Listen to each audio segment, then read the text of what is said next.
très touché par la grève des syndicats des enseignants signataires du 15 octobre 2016, je ne pouvais pas rester indifférent face à la crise qui secoue l'école malienne. J'ai sollicité et obtenu une rencontre avec les SDIT syndicats le 10 août 2021 à la maison de l'enseignant avec pour seul objectif, la recherche d'une solution à la crise actuelle qui secoue l'école malienne.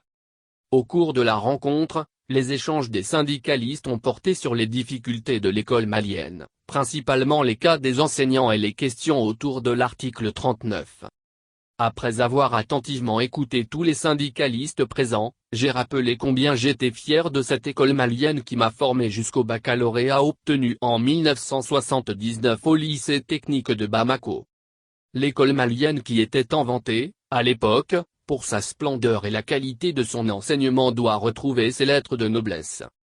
Pour une issue de crise rapide, j'ai conseillé aux syndicalistes de trouver rapidement une solution à l'amiable afin de sauver l'année scolaire qui était si bien engagée et de saisir l'opportunité pour participer activement aux prochaines assises nationales sur la refondation de l'État pour évoquer le cas de l'école malienne et la préservation des acquis de tous les salariés maliens, y compris les enseignants qui vivent en grande partie dans la précarité.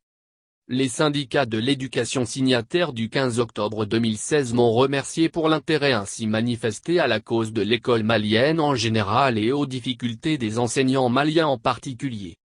Les syndicalistes m'ont également encouragé dans ma démarche pour trouver une solution à la crise actuelle.